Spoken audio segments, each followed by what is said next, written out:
Hey everybody, welcome back to the Answered Prayer Fishing Channel. Today I'm going to go on ahead and see if I can show you guys how I set up my halibut gear. Halibut's right around the corner for us up here right now. So May 1st, I think it's May 1st. I'm looking forward to it. I know I need a good salt fix. Hopefully the weather lets us out and everything else. But I wanted you guys to be prepared for it. I want to go on ahead, show you how I rig up for my halibut stuff. And I look forward to seeing everybody out on the water, so stick around. Let's see what I can do for you. Alright everybody, I'm going to show you guys how I tie up my halibut rigs. These are a dropper rig that I run 2 hooks off of, 2 separate baits.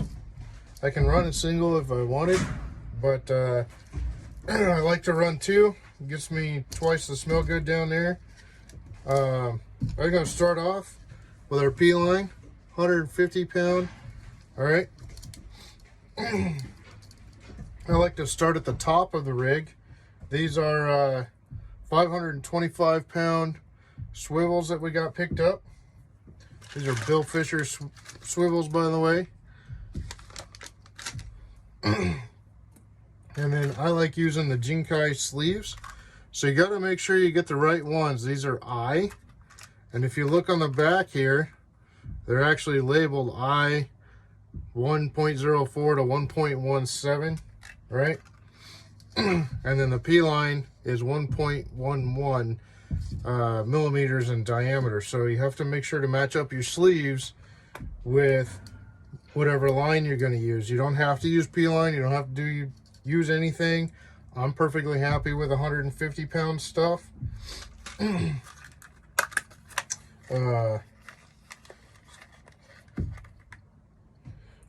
out a couple of sleeves there. And all I'm going to do is just run a couple of sleeves down. I use 2 sleeves. A lot of guys will only run 1, or they'll run the big ones that you crimp 2 or 3 times. That's okay. You know, it's just your own personal preference here. For halibut, I'm not going to run any kind of a big sleeve around the line or anything like that. They're kind of like pulling up a piece of plywood. So most of it all comes from just a pure strength, the down force. It doesn't seem to affect these too much. So I got my 2 pieces there hooked up. I always go on ahead, just melt the end of that just a little bit, if you can see that. But that makes it really easy. Now it won't come back through. Nice safety net on the way out. I'm gonna make a decent loop there, nothing too crazy. Okay, this is the top end. I'm gonna go on ahead and make sure I'm using my crimps right here on the 1.0 to 2.0 sides. And when I do this, I'm going to set those little crimps right smack in the middle. You want a nice flare on each side coming out. That keeps you from pinching the line. And with these, you can just go on ahead and squeeze them down. Get you a nice crimp there. Same thing on the next side. Making sure I'm getting a nice crimp all the way around. Going ahead, squeeze that together. You don't have to kill it. These ones here, they actually have a nice stopping point to them, so you can only squeeze it so far anyway. But as you can tell, they make a really nice crimp. Super strong. All right. So that's going to be the top side that's going to connect to your main line. I'm going to go ahead and pull off about arm's length, almost 6 feet, a little more than 6 feet. Give that a nice cut. Set my line off to the side. Okay, so this one here is going to end up coming up to the top, connecting to your main line. You can tie it on, you can, whatever you feel like. I prefer to tie mine on. Now I've got about 6 feet down. Okay. And what I've got here, I'm going to take open up a new thing of sleeves.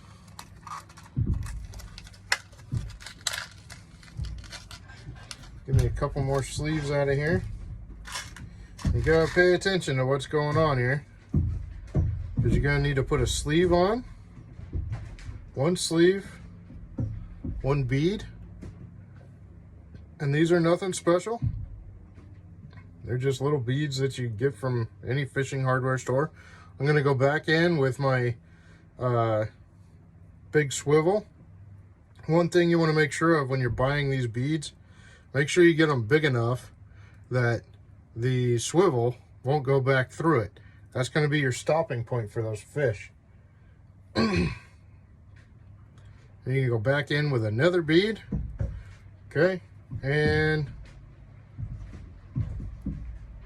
one more, maybe.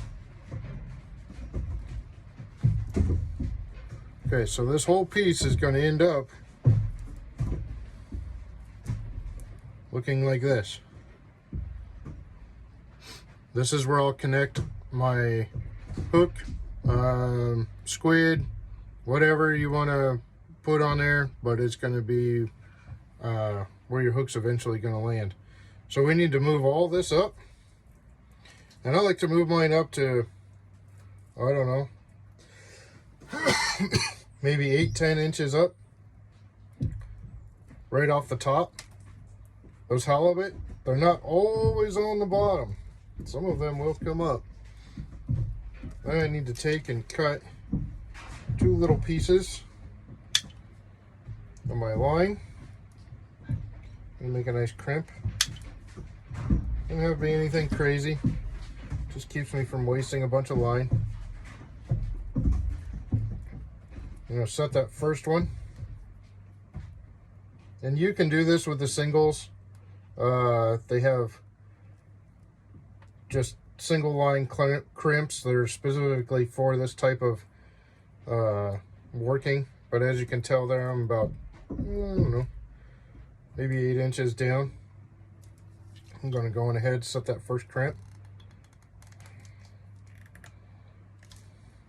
just like that. Move everything back up here. Get that second piece of line in there. If I can find it. Right there.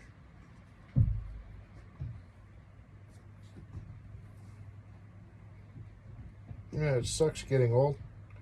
Can't see everything anymore. Okay, well, we'll just cut off another piece.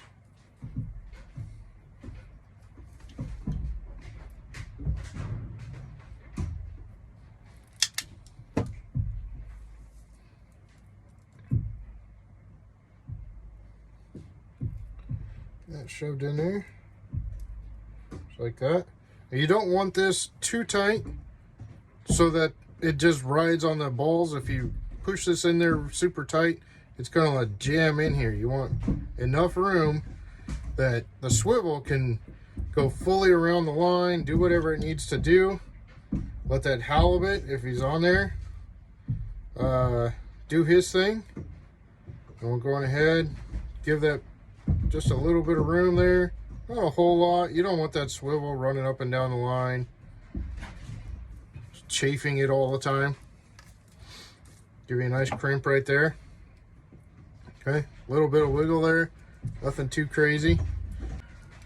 Next one, we're gonna go all the way down here towards the bottom. Remember, we're working our way from the top down. So I'm gonna need 2 more sleeves.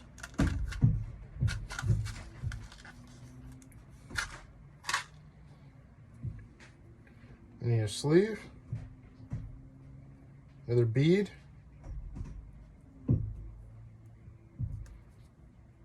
swivel, another bead, and then 1 more sleeve there.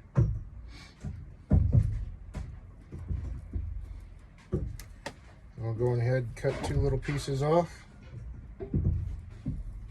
I like just taking it right off the same line. Keeps me from wasting a bunch of material or anything along those lines that I don't want to. Now for this one here, I'm going to come up another 10 inches or so. Don't have to be crazy. but you want to come up off that bottom piece there just a little bit. This one here, I'll do the bottom first. Make sure I get that length that I want out of it. I am going to end up making a loop down here. So if you want to be picky and size everything up and all that fun stuff, feel free to do so. Make sure you get your crimps right where you want them. Okay, and then the same thing. Find this other piece. Get it shoved in there.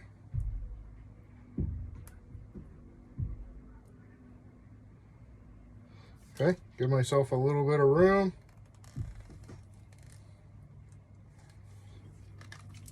Put a nice crimp on it. Right there. She's solid. She's not going anywhere. Holding on for dear life. On the bottom one, however. Okay, I'm only going to run one crimp on the bottom one. Well, why? Because it's not going to hold a fish.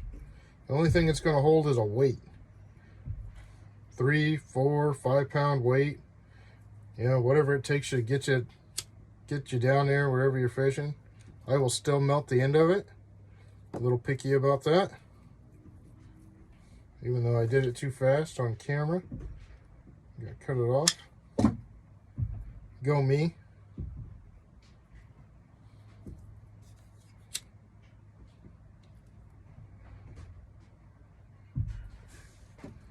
Try cooling it down this time, huh? See? Makes a really nice, smooth transition there. Go ahead and pull that down.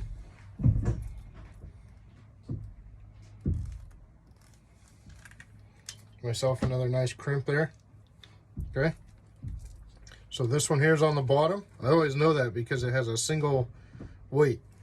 This one here is on the top. And they're every bit of about 4 feet apart on average. So that keeps the hooks from getting all twitter-pated. This is some braided sturgeon leader that I've had, 72 pound. I'm running 150 pound mono, so that shouldn't hurt anything at all. I'm gonna go on ahead and make a nice loop.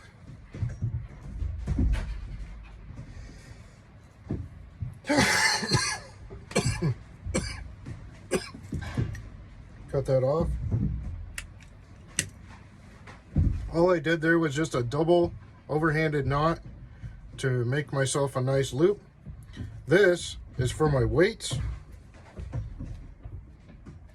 I'm going to feed that through there just like this. Nothing crazy. And then this, so now I can hook up my cannonballs, my 2-3 pound leads, whatever I want. Just feed that through the eye, loop that over it. I got no connections there. I don't have any more hardware. I don't have another 50-cent piece of hardware sitting down there in the bottom of the ocean. So this guy here, 72 pounds or 72 pounds. It'll actually break long before this mono. And then I'm running 80 pound braid. So she, in theory, should break before the 80 pound braid as well. All right, let's finish this video off here. I wanted to go on ahead, explain a couple of last minute pieces there. I just grabbed a chunk of lead out of the boat. I'm gonna fish that right through the eye. Open those lines up right there. Okay, so all I did was just fish that through there. Wrap it around. There's my dropper weight. Okay, I can do this with any size lead I want down there on the bottom. Makes it easy, super easy to get them on and off. I don't have unnecessary equipment sitting down there. Okay, this one here is going to drop. I'm going to go on ahead and hook up my first. This one here is just another squid that I got. All right. Take my clamp, go on ahead, hook that guy up. Make sure he's got whatever smellies on there he wants or anything else. It's going to float out there about like this. All right. So now I've got my dropper. This one here is floating out. If you notice, I'm going to go all the way down to the next one. I'm going ahead and clamp this one here on too.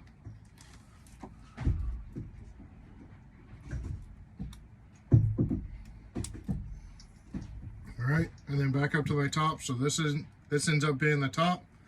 This one here is headed off to my main line, and everything else is headed down. Now, one thing I didn't wanted to talk about was this leader length right here, okay?